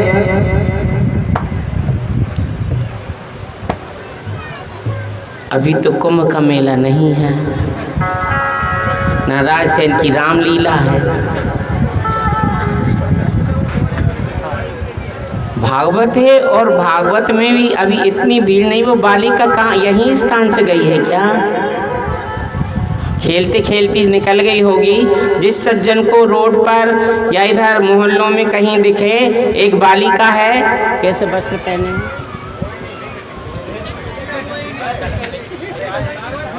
पिंक कलर के वस्त्र पहने हुए हैं, जिन सज्जन को मिले वो भागवत पंडाल भागवत मैया के व्यास मंच पर ले आए। जय जय श्री राधे। आइए कथा पर। तो अमृत पिलाना प्रारंभ हुआ। देवताओं को अमृत पिलाते पिलाते पिलाते आ रहे थे, लेकिन राहु ने देख लिया। राहु आकर देवताओं की कतार में बैठ गया और जब वो जल पिला रही थी मोहिनी, तो चंद्रमा ने पहचान लिया कि ये राहु आकर यहाँ पर बैठ गया है। उन्होंने अमृत पिलाते पिलाते एक घूंटी डाला था कि चंद्रमा ने कह दिया कि ये राहु है। देवताओं की लाइन में आकर बैठ गया। इतने में तो भगवान का सुदर्शन चक्र निकला और उसके गर्दन से, धड़ से गर्दन को अलग कर दिया। तो उसके 2 भाग हो गए, क्योंकि अमृत पान थोड़ा कर लिया था, इसलिए वो 2 भागों में हो गए। एक हो गए राहु और एक हो गए केतु। जो 9 ग्रह है ना, सूर्य, चंद्र, भौम, बुध, बृहस्पति, शुक्र, शनि, राहु और केतु, तो ये 9 ग्रह हो गए हैं। इस प्रकार समुद्र मंथन हुआ।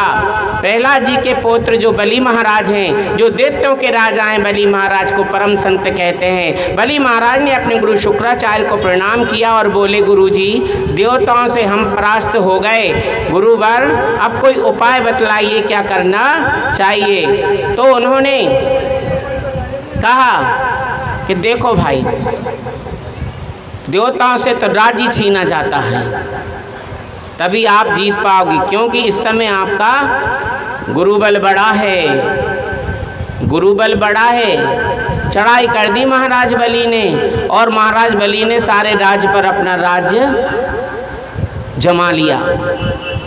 प्रशासन करने लगे महाराज बलि। इसलिए भगवान कश्यप ने माता अदिति से पूछा, सब ठीक तो है? माता अदिति बोली, सब प्रकार का आनंद है, कोई कभी नहीं, लेकिन मैं उदास इस कारण हूँ कि मेरे पुत्र देवताओं के अधीन हो गए, असुरों के अधीन हो गए।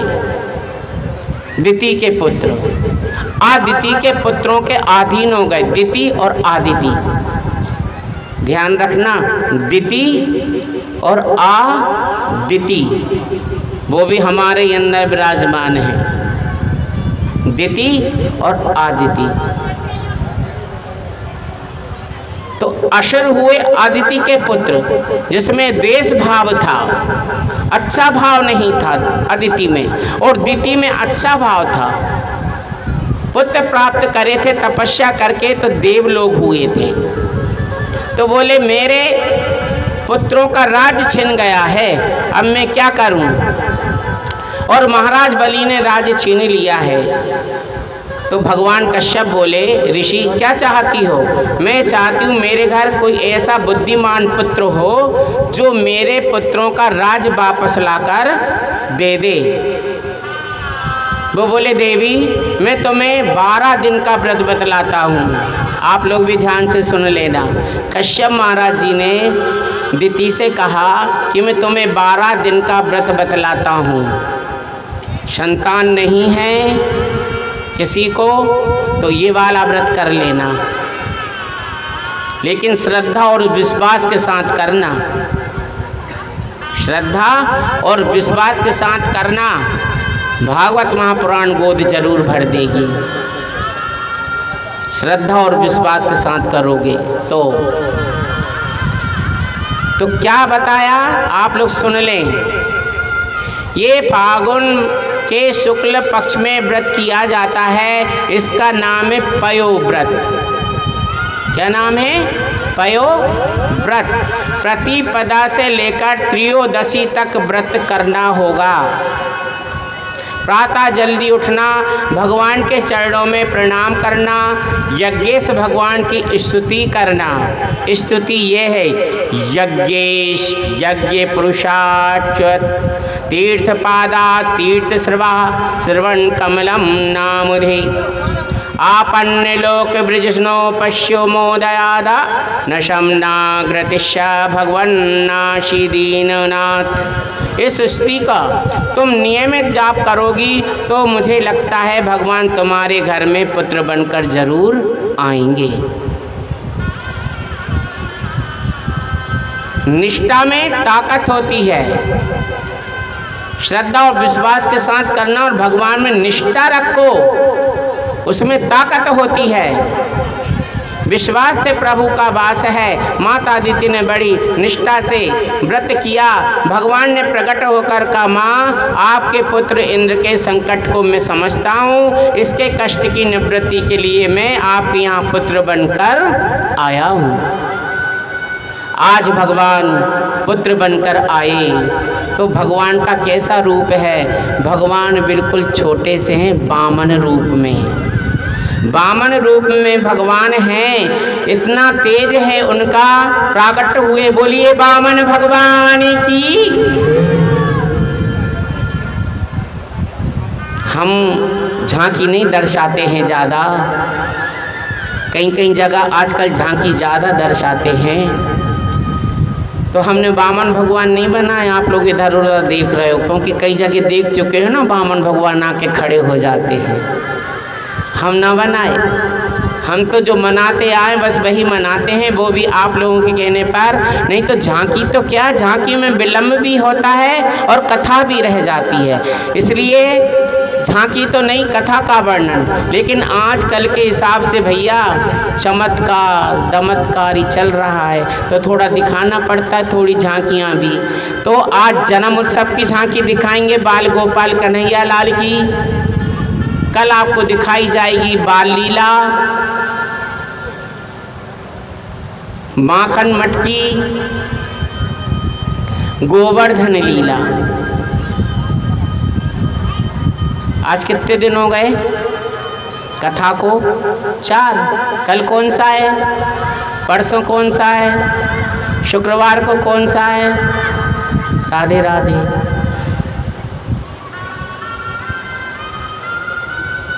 तो कल आपको दिखाई जाएगी मटकी, माखन और बाल लीलाओं के बारे में। उसके बाद फिर कल प्रसंग बता देंगे। आइए अभी तो कथा पर चलते हैं। बामन भगवान तेज इतना है शरीर में, आंखें ऐसी चमक रही हैं कि सूर्य और चंद्रमा। तो ये सत्य बात है, भगवान की आंखों में सूर्य और चंद्रमा का वास है। दाहिनी आंख में सूर्य का वास और बाईं आंख में है चंद्रमा का वास। अब भगवान छोटी सी क्या रखे हुए हैं, छतरी रखे हुए हैं, छतरी। तो छतरी भी कैसी रखे हुए हैं पता है आपकी, बांस नुमा गोल गोल। कमंडल हाथ में है, माला हाथ में है, और भगवान चले 4 उंगल की लंगोटी लगाकर चले चले महाराज बलि कि यहाँ पहुँचे तो वहाँ यज्ञ हो रहा था। महाराज बलि के पास पहुँचे, वहाँ पर यज्ञ हो रहा था। तो महाराज बलि ने देखा दूर से कि आज हमारे यज्ञ में ये छोटे से कौन चले आ रहे हैं, इनका तेज तो ऐसा लग रहा है बिल्कुल भगवान जैसा है, भगवान ही हो ये। इनकी आंखें तो ऐसी चमक रही हैं जैसे सूरज और चांद चमक रहे हैं, और इनकी छटा कितनी प्यारी है, घुंघराली अलकें, घुंघराले बाल, नैन कटीले, होंठ कितने सुंदर, पूरी आकृति कितनी सुंदर है इनकी। आने दो, स्वागत है। महाराज बामन जी आए, गेट तक आए, महाराज बलि पहुंच जाते हैं। आइए महाराज, आइए महाराज, स्वागत है आपका, स्वागत है आपका। बैठे नहीं बामन भगवान, खड़े रहे। अब इधर वो पूछते हैं कि भगवान कहाँ से आना हुआ। भगवान चुप, बोल नहीं रहे, बिल्कुल माला करते जा रहे हैं भगवान। भगवान चुप बैठे हुए, खड़े हुए हैं। प्रभु आप कोई सन्यासी कौन हो? आपका स्वरूप तो भगवान के जैसा है। आप यहाँ आए हैं, यज्ञ में पधारे हैं, तो मैं आपकी कोई इच्छा पूर्ण कर सकता हूँ क्या? आप मांगिए, आपको क्या चाहिए, मेरा यज्ञ सफल हो जाएगा, मेरा यज्ञ सफल हो जाएगा। तो हम लोग कहते हैं ना, भगवान से मांगते हैं कि साईं इतना दीजिए जामे कुटुंब समाए, साईं इतना दीजिए जामे कुटुंब समाए,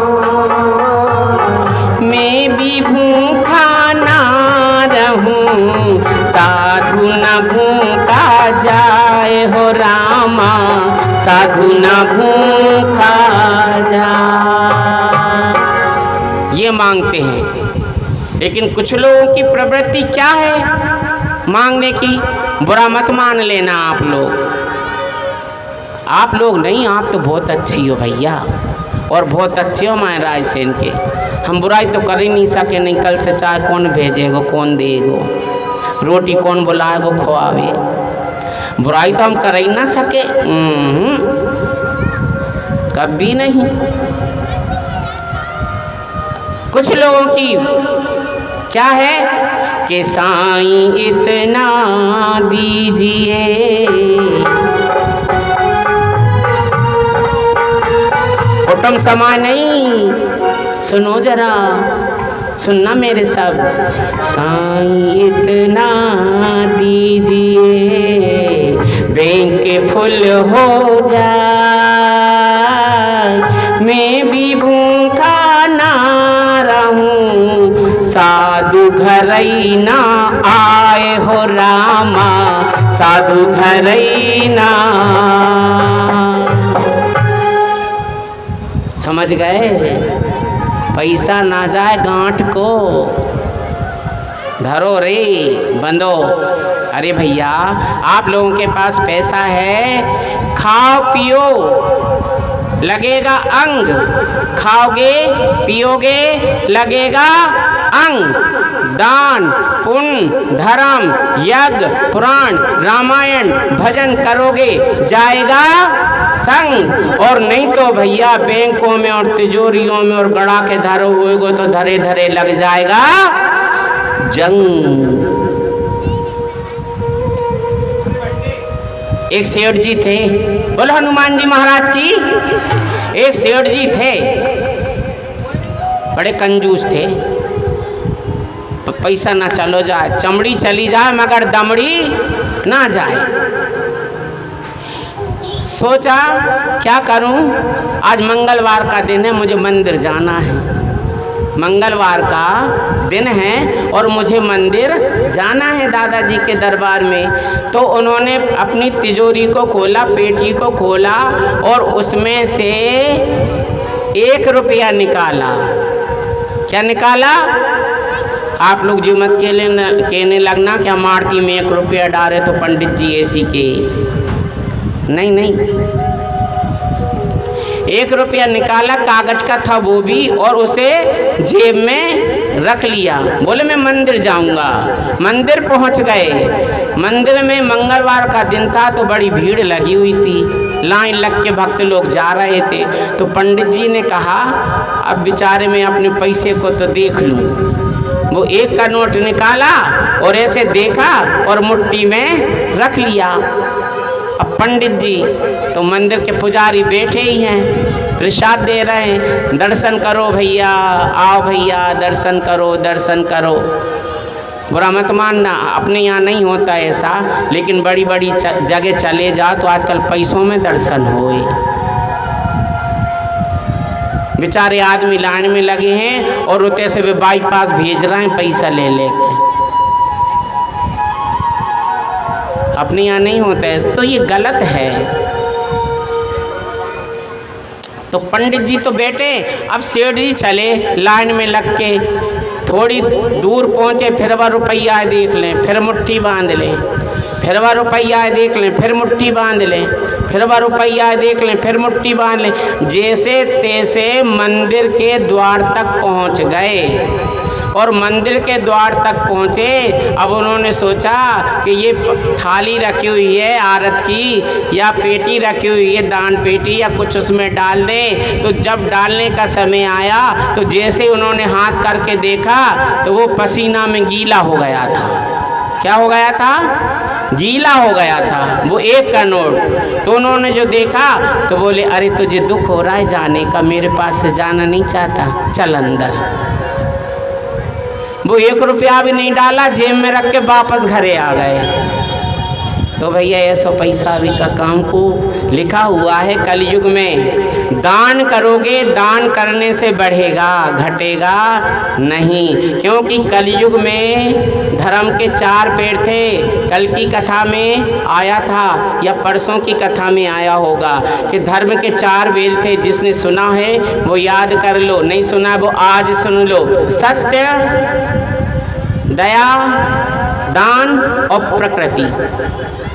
तो प्रकृति भी नष्ट होती जा रही है, दया भी नष्ट होती जा रही है और सत्य तो आजकल कोई बोले ही नहीं, बहुत कम बोले सत्य।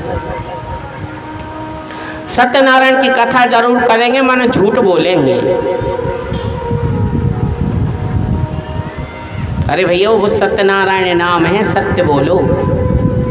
इस प्रकार ऐसे सेठ जी थे। तो आइए कथा पर चलते हैं। तो महाराज बलि ने कहा महाराज आप चाहते क्या हो?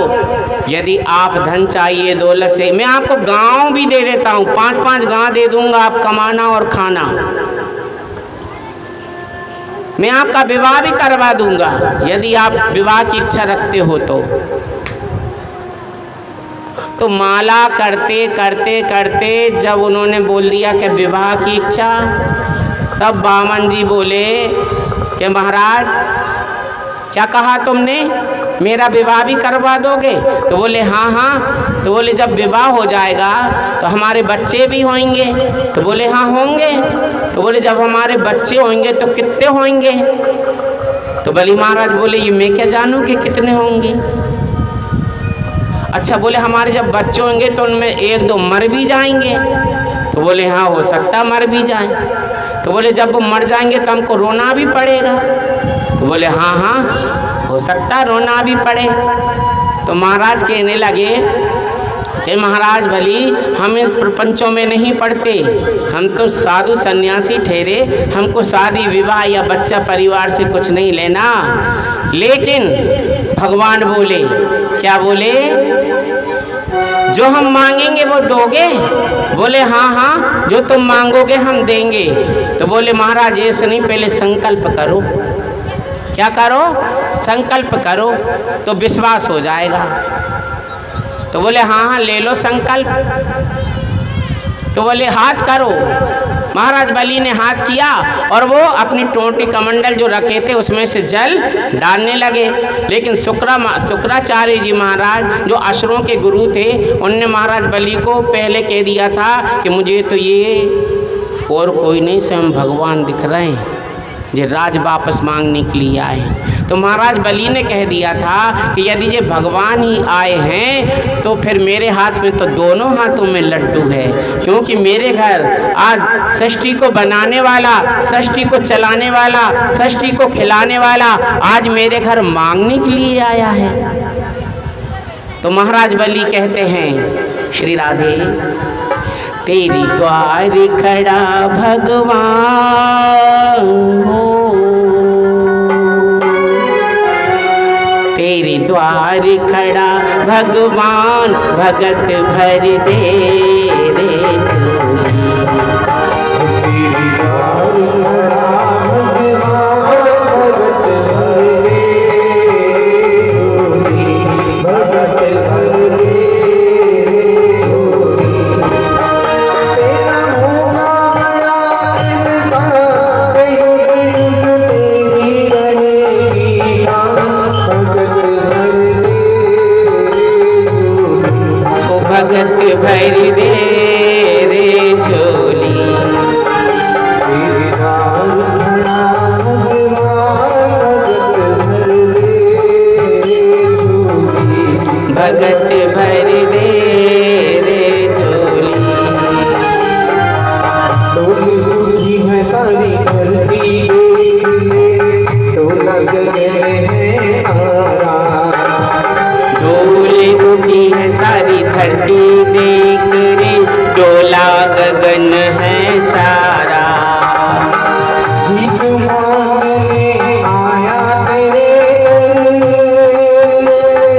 जगत का पालनहारा रे, जगत का पालनहारा।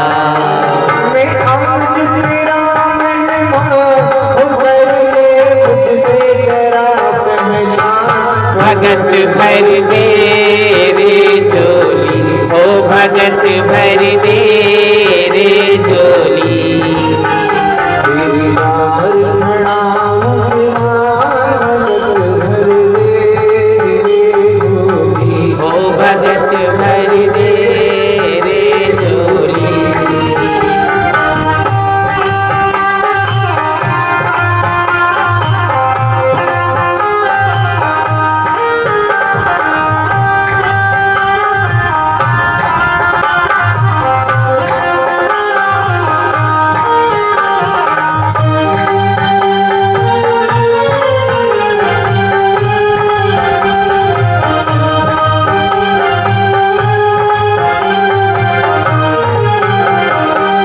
आज लुटाए सर्वस्व अपना, मान ले कहना मेरा।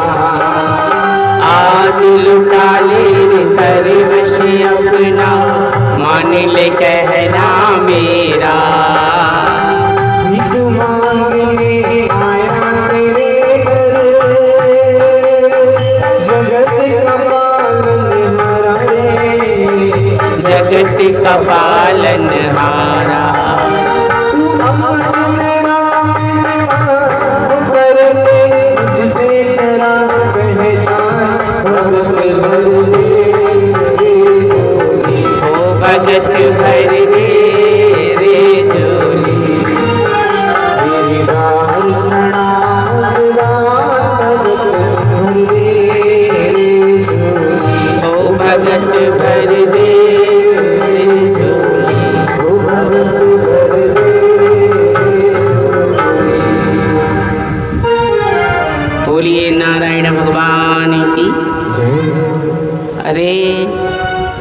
जय तो नहीं बनी, सब बन गई, जय नहीं बनी। बना लो, कौन से बना लो? हमरी तुमरी तो बनी है, बाना मिट सके। राधा रानी बांके बिहारी से बना लो। बनेगी कैसे? जब जोर से बोलोगे जय जय जय जय जय जय श्याम मिला दे। आइए।